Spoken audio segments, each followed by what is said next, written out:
শ্রীকৃষ্ণ হৃদয়ঙ্গীতা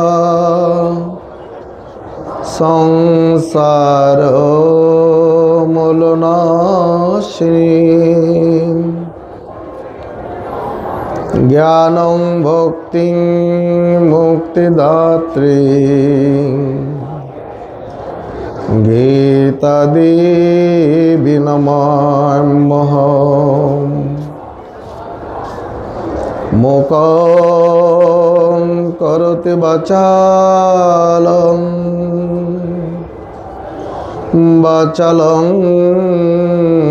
স্তব্ধভাষিতং ইয়াৎ শক্তি তমহং বন্দে সতেজানন্দ গুরু পরম। ওম শান্তি শান্তি শান্তি।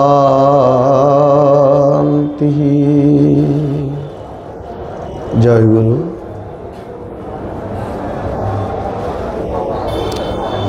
তীর্থরাজ প্রয়াগ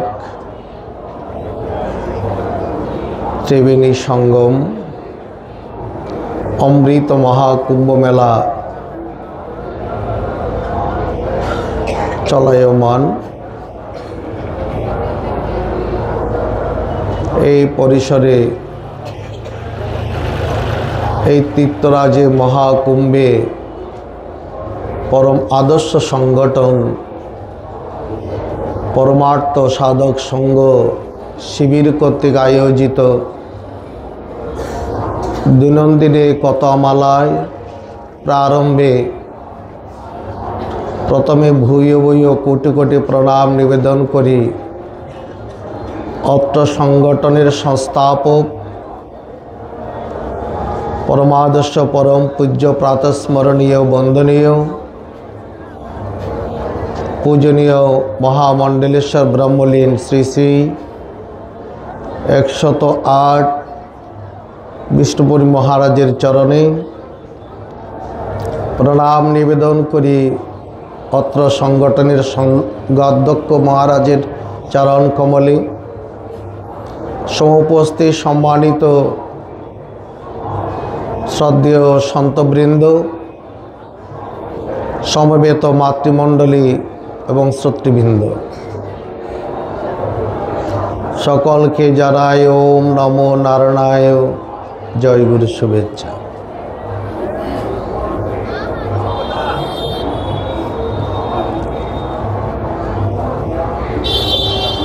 এই অমৃত কুম্ভে অমৃতস্বরূপ ভগবানের যে দিব্যবার্তা শ্রীমদ্ ভগবদ গীতা, সে গীতার বাণী যদি আমরা নিজেদের জীবনে শিরোধার্য করে আদর্শরূপে গ্রহণ করে সেই পথে যদি আমরা এগিয়ে যাই, নিশ্চয় আমাদের এই মানব জীবনে জ্ঞানামৃত পরম অমৃত আমাদের জীবনেও লাভ হবে, যে অমৃত লাভ করে আমরা ত্রিবিধ দুঃখ থেকে মুক্তি পেতে পারি। ত্রিবিধ দুঃখ নিয়ে কিন্তু আমরা এই পৃথিবীতে জন্মগ্রহণ করেছি। আদি ভৌতিক দুঃখ, আদি দৈবিক দুঃখ, আধ্যাত্মিক দুঃখ। এই ত্রিবিধ দুঃখ থেকে মুক্তি পেতে হলে আত্মজ্ঞান অবশ্যই প্রয়োজন। আর এই আত্মজ্ঞানের অধিকার আছে একমাত্র মানুষের। চতুর্শীতি লক্ষ্যেষু ন শরীর শরীরানাং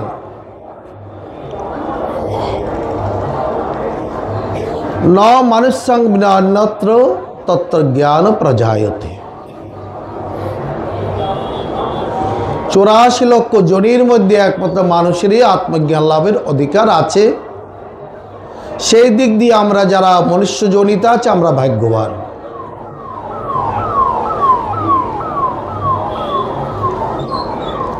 ভগবান গীতার মধ্যে বলে দিয়েছেন এই আত্মজ্ঞানের উপায় এবং জীবনের লক্ষ্য আত্মজ্ঞান। অবিনাশী তো তদ্বিদ্ধি।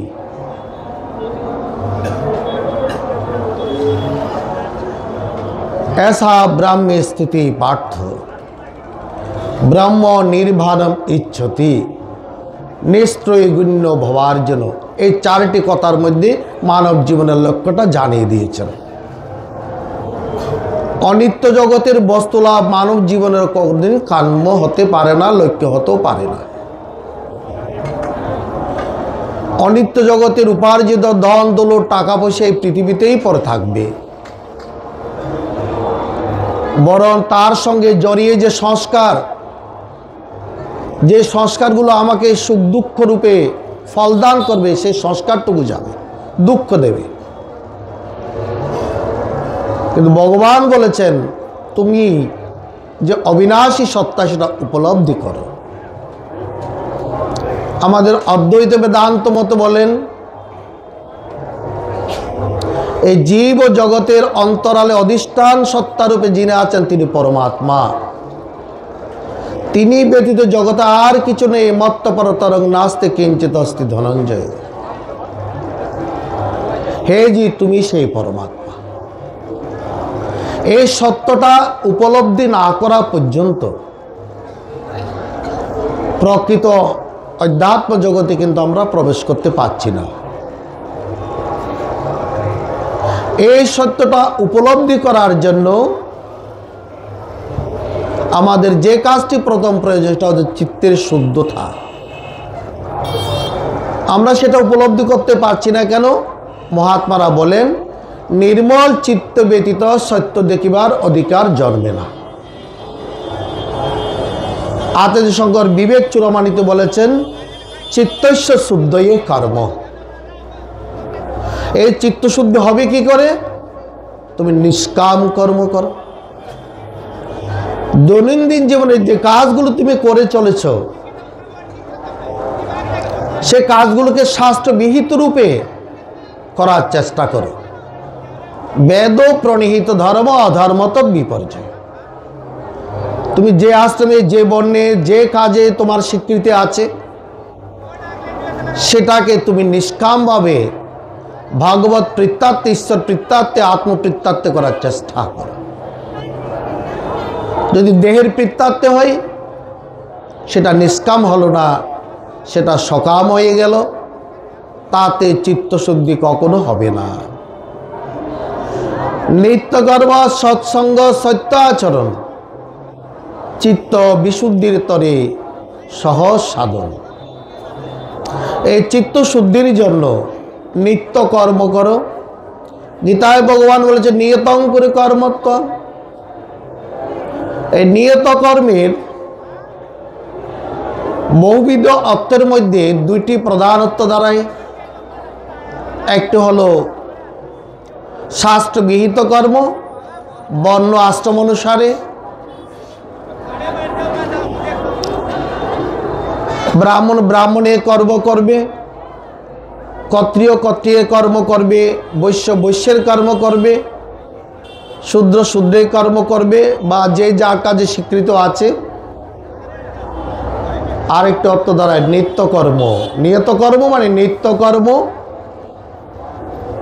এই নিত্যকর্মের অর্থ হলো ধর্মের যে দশবিধ লক্ষণ ধৃতি, কমা, দম, অস্তেয়ম, শৌচম, ইন্দ্রিয় নিগ্রহ, দ্বিবিদ্যা, সত্যম, ক্রোধ, দশকং ধর্ম লক্ষণম, এই 10টি গুণ অর্জন পূর্বক নিত্য সন্ধ্যা উপাসনা। যাহার অকরণে প্রত্যবায় বা পাপ হয়ে থাকে, আমি সে নিত্যকর্মটা বাদ দিয়ে যদি কেবল নিয়ত কর্মের অর্থ ব্রাহ্মণ যজন যাজন করবে, পূজা অর্চনা করবে, জ্ঞান বিজ্ঞান অর্জন করবে, বা বৈশ্য কৃষি গোরক্ষা বাণিজ্য নিয়ে থাকবে, ক্ষত্রিয় যুদ্ধবিদ্যাদি নিয়ে থাকবে।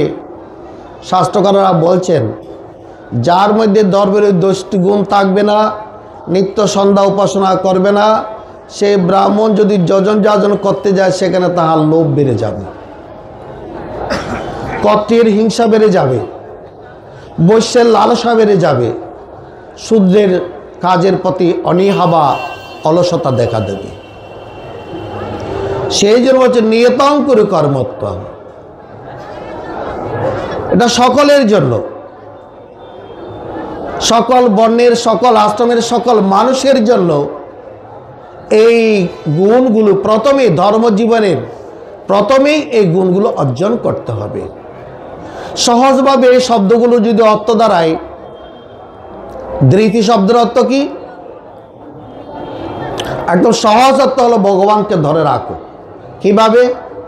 নিত্য পূজা অর্চনা, জপ, ধ্যান, সৎসঙ্গ এসবের মধ্য দিয়ে, যে কর্মের দ্বারা ঈশ্বরের প্রতি মন একাগ্র হয়, ভগবানের উপাসনা, পূজা অর্চনা, ভগবানের জপ ধ্যান ইত্যাদির মাধ্যমে অন্তর ঈশ্বরীয় চেতনার আবেশ হয়, সেটা হলো প্রকৃতপক্ষে ধৃতি, ভগবানকে ধরে রাখা। ক্ষমা, অন্তঃকরণকে কবিত হতে না দেওয়া। আমরা সংসারে যে কোনো ঘটনাতে বিচলিত হয়ে পড়ি, ক্ষোভিত হয়ে পড়ি, ক্রুদ্ধ হয়ে পড়ি, মনের উদারতা সরলতা সব নষ্ট হয়ে যায়। কোনো অবস্থাতেই মনকে আমি বিচলিত হতে দেব না, ক্ষোভিত হতে দেব না, ক্রুদ্ধ হতে দেব না, মনকে শান্ত রাখব। মনকে শান্ত রাখাই হলো ক্ষমা ভাব। দম, দম শব্দ দমন তথা ইন্দ্রিয় সংযম তথা প্রাণের সংযম। প্রাণের সংযম যদি না থাকে, মনের সংযম হয় না। মনের সংযম যদি না থাকে, ইন্দ্রিয়ের সংযম হয় না। সেই জন্য নিয়মিত প্রাণায়াম সাধন করা প্রয়োজন। দম মানে দম সাধনা, সেটা ভাবে হতে পারে, জ্ঞানে হতে পারে, যোগেও হতে পারে। ভাবেও যারা ভগবত ভাবে থাকে তাদেরও প্রাণায়াম হচ্ছে, প্রাণ স্থির হয়ে যাচ্ছে। যারা আত্মভাবনায় থাকে তাদের এই দম সাধনা হচ্ছে।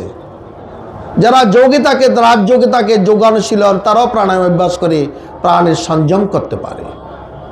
প্রাণের সংযম হলে মনের সংযম, মনের সংযম হলে ইন্দ্রিয়ের সংযম তথা দম সংযম হবে।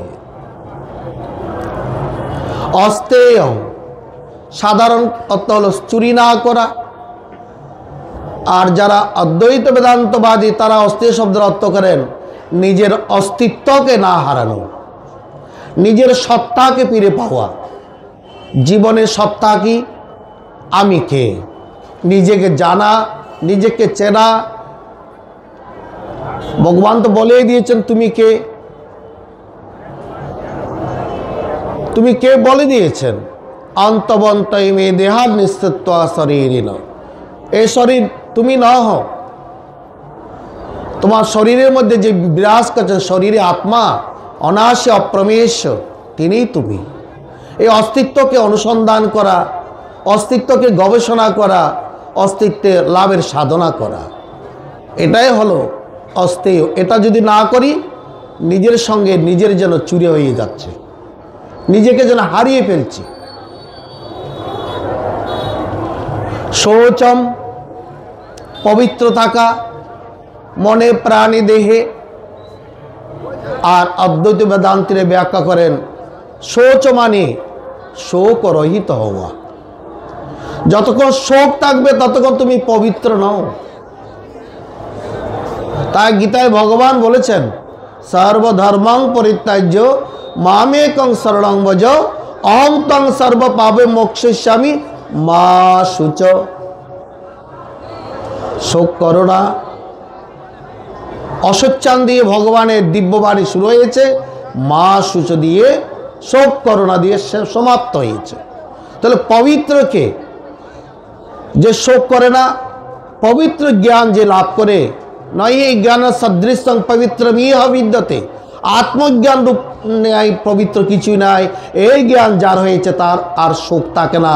তরতিম শোকম আত্মভিদ ধৃতে কমাদমস্তেম শৌচম ইন্দ্রিয় নিগ্রহ।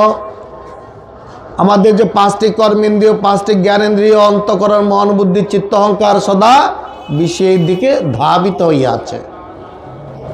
আর ধাবিত হয়ে তারা কখন যে মৃত্যুমুখে পতিত হচ্ছে নিজেরাও জানে না। শাস্ত্রকারগণ বলেন শব্দাদিবি পঞ্চবীরেব পঞ্চত্বমাপ সগুণে বদ্ধ কুরঙ্গ মাতঙ্গ পতঙ্গ মীন বৃঙ্গানরা পঞ্চবী রঞ্জিতা কিং। বলে জগতের মধ্যে পাঁচটি প্রাণী এক এক বিষয়ের প্রতি অনুরাগ খবর পেলে তারা মৃত্যুবরণ করে। কুরঙ্গ হরিণ, পতঙ্গ প্রজাপতি, মাতঙ্গ হস্তি, মীন মৎস্য, বৃঙ্গ ভ্রমর, তারা এক একটা বিষয়ের প্রতি আকৃষ্ট। শব্দ, রূপ, রস, গন্ধ। হরিণের শব্দের প্রতি আকর্ষণ, পতঙ্গের রূপের প্রতি আকর্ষণ, মাতঙ্গের স্পর্শ সুখের প্রতি আকর্ষণ, মৃতঙ্গ লোভে আকর্ষিত হন, আর বৃঙ্গ পদ্মের ভ্রমর, পদ্মের মধু বা সৌরভে আকৃষ্ট হয়ে মৃত্যুবরণ করে। আর মানবের পাঁচটি বিষয়ের প্রতি সমান ধাবিত ইন্দ্রিয় সমূহ, সেগুলো সংযম না করলে আত্মজ্ঞান লাভ সুদূর পরাহত। এই জন্য বলছেন ইন্দ্রিয় নিগ্রহ। এই জন্য আমাদের পূর্ব মনীষীরা, মহাত্মারা, মহাপ্রভু বলেছেন ভালো না খাইবে, ভালো না চলিবে, জিহ্বা লালসা ইতুতি দায়, শিষ্ণুদোর পরায়ণ কৃষ্ণ নাই পায়। আপনি যোগপথে যান, জ্ঞান পথে যান, ভক্তি পথে যান, ইন্দ্রিয় সংযম আবশ্যক। ইন্দ্রিয় সংযম ব্যতীত অতীন্দ্রিয় সত্তাকে উপলব্ধি করা যায় না। তার ধর্মের মূল কথা হলো ইন্দ্রিয় সংযম করে, ইন্দ্রিয় নিগ্রহ। নিগ্রহ মানে কেটে দেওয়া নয়, বশীভূত করো, ঈশ্বরমুখী করো, আত্মমুখী করো। ধী সাত্ত্বিক বুদ্ধি অবলম্বন করো। যে নিত্য ধ্যান পরায়ণ তার এই সাত্ত্বিক বুদ্ধি হয়, তখন সে জানতে পারে প্রবৃত্তি কি, নিবৃত্তি কি, কার্য কি, অকার্য কি, বন্ধন কি, মোক্ষ কি। যে বুদ্ধির দ্বারা জানা যায় তাই হলো সাত্ত্বিকারের বুদ্ধিবৃত্তি, সাত্ত্বিক বুদ্ধি।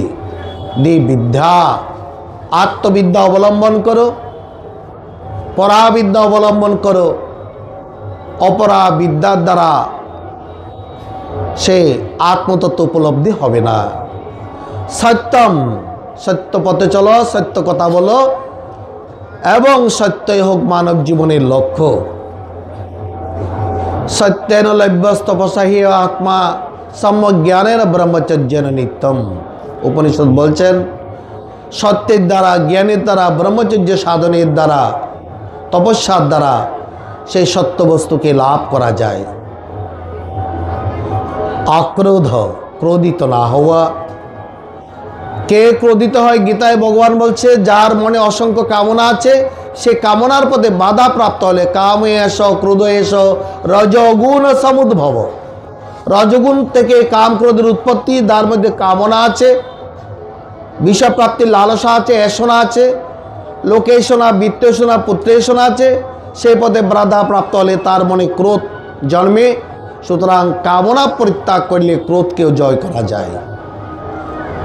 কেননা রাজা যযাতি বলেছেন একজন মানুষকে যদি পৃথিবীর সমস্ত দাঁড়, জপ, হিরণ্য, পশু, স্ত্রী সব কিছু দেওয়া হয়, একস্যাপি ন পর্যাপ্তম, তাও তার পক্ষে পর্যাপ্ত নয়। তস্মাৎ তৃষ্ণাৎ পরিত্যাজেত, তাই তৃষ্ণা পরিত্যাগ করা উচিত।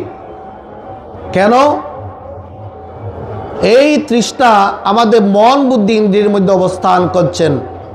মন বুদ্ধি ইন্দ্রিয়ের কামনার স্থান, তাই সে তাদের দিয়ে আচ্ছা দিয়া জ্ঞান ইন্দ্রিয়ের চলনায় বুলাইয়া নরে, বিষয় বাসনা দিয়া বিমোহিত করে, তাই আগে সাম্য করে ইন্দ্রিয় নিশ্চয়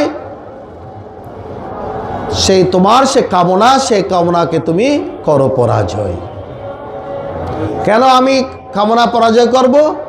এই দেহ মন ইন্দ্রিয় থেকে আত্মা শ্রেষ্ঠ। দেহ হতে শ্রেষ্ঠ পার্থ ইন্দ্রিয় সকল, ইন্দ্রিয় অপেক্ষা মনই কেবল।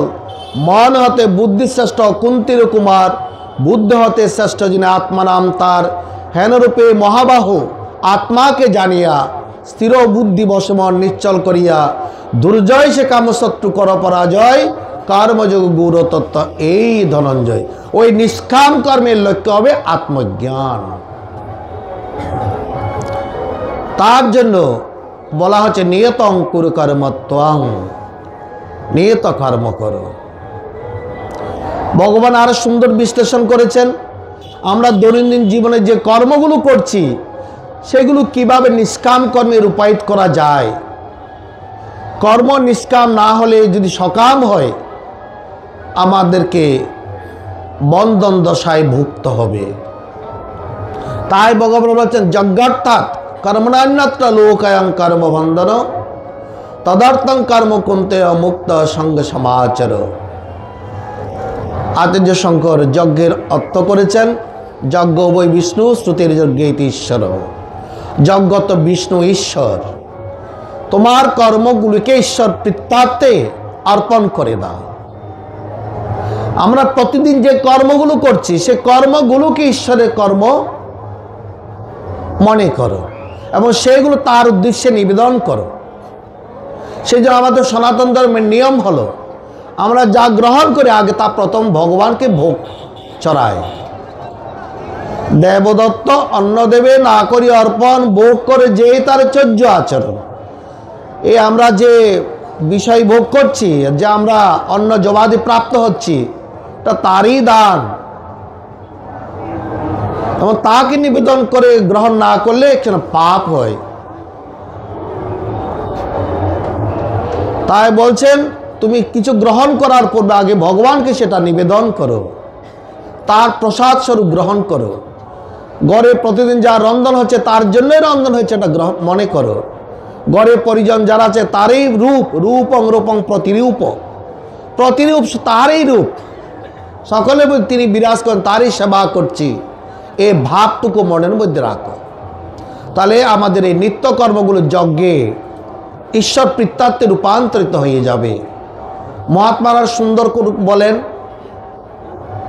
যে আমার দৈনন্দিন কর্মগুলো যাতে যজ্ঞে রূপান্তরিত হয়। যজ্ঞ কেন বলা হচ্ছে? কর্ম এবং কর্মযোগের মধ্যে এখানে পার্থক্য, এই জন্যই যজ্ঞ বলা হচ্ছে। যজ্ঞের মধ্যে দুটি বিশেষ বৈশিষ্ট্য থাকে, একটা হলো বিধি, একটা হলো বিষ্ণু। কোনো যজ্ঞ করতে গেলে তার একটা বিধি, তার একটা নিয়ম থাকে। সে নিয়ম অনুসারে ঈশ্বরকে সে বিষ্ণুর প্রীত্যার্থে নিবেদন করা হয়। আমার মন মতো, কামনা মতো, ইচ্ছা মতো কর্ম করলে সেটা হচ্ছে না। যাহা শাস্ত্র নির্দিষ্ট আছে, বেদ বিহিত, বেদ প্রণীহিত ধর্ম, বেদে যাহা বিধান আছে, শাস্ত্রে যাহা বিধান দিয়েছেন, শ্রুতি শাস্ত্রে, স্মৃতি শাস্ত্রে, সেই কর্মগুলো যখন আমি ঈশ্বর প্রীত্যার্থে নিবেদন করব, বিষ্ণুর প্রীত্যার্থে নিবেদন করব। বিষ্ণু শব্দের ব্যাপকত্ব হলো চৈতন্য, ব্যাপনাৎ বিষ্ণু। কেবল একটি বিগ্রহকে বিষ্ণু বলা হচ্ছে না, যার যার ইষ্ট তার বিষ্ণু, ব্যাপনাৎ বিষ্ণু। যিনি ব্যাপক চৈতন্য রূপে বিরাজ করছেন, সে তিনি নির্গুণ পরব্রহ্ম থেকে, আত্মা অবতার থেকে, সকলেই তিনি ব্যতীত আর কিছুই নেই। মর্ত পরতরং নাস্তে কিঞ্চিৎ আস্তি ধনঞ্জয়, আমি ছাড়া জগৎ আর কিছুই নেই। শ্রী ভগবানের এই দিব্য বাণীগুলো আমাদেরকে নিয়মিত স্মরণ করতে হবে। তাই মহাত্মারা সহজভাবে বলছেন, তুমি অত যদি কিছু না বুঝো, অন্তত এইটুকু মনের মধ্যে একটি ভাব পোষণ করে রাখো যে আমার একমাত্র লক্ষ্য, আমার ইষ্ট, আমার আরাধ্য, আমার ভগবান। আমার বলতে আমার এই দেহটিও আমি নই, আমার এই সংসারটাও আমি নই, বা আমার নই, আমার স্ত্রী পুত্র আমার নই। আমার একমাত্র ভগবান, অর্থাৎ সব কিছু ভগবানের, ভগবানটি শুধু আমার। আমার এই ধন সম্পত্তি, স্ত্রী পুত্র পরিবার সব ভগবানের, এমন আমিও তো ভগবানের। কিন্তু আমার বলতে একটা জিনিস হয়, সেটা হচ্ছে আমার ভগবান। আমি যাহা কিছু করব, যত করছি, যত স্নাসি, যত যোশ দাসি, যত কেবল তাকেই আমি নিবেদন করি, অর্পণ করে আমি কর্ম সম্পাদন করব। এইভাবে যদি প্রতিনিয়ত আমরা অভ্যাস করি, ঘরের মধ্যে যখন মায়েরা ভাত রান্নার জন্য চাল প্রথমে ধৌত করেন, ভাবতে পারেন হ্যাঁ ভগবানের চাল দিয়েছেন, তিনি কৃপা করেছেন বলে আমি চালটা প্রাপ্ত হয়েছি, তারই দান। খুব যত্নের সহিত ওই চালের মধ্যে তিনি ভগবানকে দেখতে পান। এই চাল আমি আবার রন্ধন করে ভগবানকে নিবেদন করব, খুব যত্নের সহিত রন্ধন করেন। এই সেরকম সবজিগুলো সমস্ত কিছু, তার কেননা তিনিই তো ভগবান, পঞ্চভূত থেকে তো সব কিছু সৃষ্টি হয়েছে। ভগবানকে বিশ্লেষণ করলে ভ মানি ভূমি, গ মানি গগন, ব মানি বায়ু, আ মানি আগুন, ন মানি নীর, অর্থাৎ কীতি, অপ, তেজ, মরুদ, ভৌম, এই পাঁচটিই তিনি সৃষ্টি করেছেন, এই ভগবান নামের মধ্যে আছেন। আর এই পঞ্চভূত থেকে সব কিছু আমাদের হয়েছেন, যা কিছু আমরা দেখছি দৃশ্যমান, এমনকি আমাদের শরীর পর্যন্ত, প্রত্যেকের শরীর সব কিছু তারই দান। তো তার দান স্বীকার করা আমাদের দোষ কোথায়? বরং স্বীকার না করাটাই আমাদের অপরাধ। সব কিছু তার মধ্যে আছেন, সব কিছু তিনি, এই ভাবটা হলো সর্বোচ্চ ভাব। এই মান ভগবত ভাবের তুল্য সর্বোচ্চ ভাব আর কিছু নেই। মানুষের মনের মধ্যে কত রকম ভাব আছে, কিন্তু সর্বোচ্চ ভাব হলো ভগবত ভাব। যার মধ্যে সর্বোচ্চ ভাবটা আছে, প্রদীপ পদক্ষেপে ভগবানকে দেখতে পায়, প্রদীপ পদক্ষেপে। এই সুন্দর জায়গায় আমরা বসে আছি, কে সৃষ্টি করেছেন? তিনিই সব কিছু করেছেন। প্রত্যেকটি কর্মের মধ্যে যখন তাকে দেখে দেখে করা হয়, তখন কর্ম বন্ধনের কারণ হয় না, কর্ম তখন মুক্তির কারণ হয়ে যায়। তাই বলছে সর্বোচ্চ ভাব হলো ভগবত ভাব। জীবনে তো আমরা অনেক কিছু উপার্জন করি, অর্থবিত্র পুত্র কলত্র, সর্বশ্রেষ্ঠ লাভ হলো ভগবান লাভ। জগতে আমরা নানা জনের সঙ্গ করি, সব সঙ্গ দুঃখের মূল। সর্বশ্রেষ্ঠ সঙ্গ হলো সৎসঙ্গ। তাই বলছে সৎসঙ্গের তুল্য বন্ধু নাই, অসৎসঙ্গের তুল্য শত্রুও নাই। ধ্যানের সমান সাধনা নাই, হিংসার সমান পাপও নাই, শান্তির সমান সুখও নাই, আর জ্ঞানের সমান পবিত্রও কিছু নাই। এই জ্ঞান অর্জনের জন্য প্রথমে আমাদের এই চিত্তশুদ্ধির সাধনাটা করতে হবে। তাই বলছেন মানব জীবনে এসে আমাদের প্রত্যেকের এই অমৃত কুম্ভ আপনারা এসেছেন, আমাদের যে দৈনন্দিন কি কর্তব্য হওয়া উচিত, প্রাতে সন্ধ্যায় অন্তত 1 ঘন্টা করে ইষ্টমন্ত্র জপ ধ্যান প্রার্থনা। দ্বিতীয়ত নিয়মিত সৎসঙ্গ করা, বৈরাগ্য অভ্যাস করা। তৃতীয়ত প্রতিদিন ভগবদ্গীতা পাঠ করা। চতুর্থত নিজ উপার্জনের একটা অংশ দান করা। পঞ্চমত সাত্ত্বিকভাবে সদাচার থেকে সাত্ত্বিক আহার বিহার নিয়ে জীবনযাপন করা। আর সর্বশেষ যে কাজটি সেটা হলো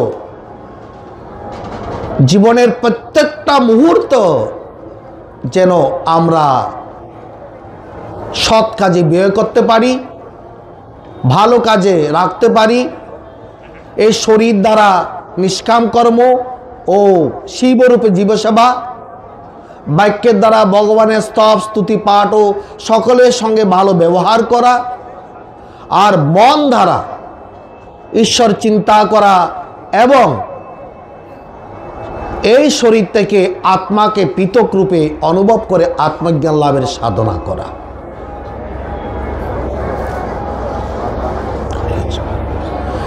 এই কাজগুলো যদি আমরা করতে পারি আমাদের এই মানব জীবনে আত্মজ্ঞান রূপ অমৃত লাভ করে জীবন সার্থক করতে পারব। সময় শেষ।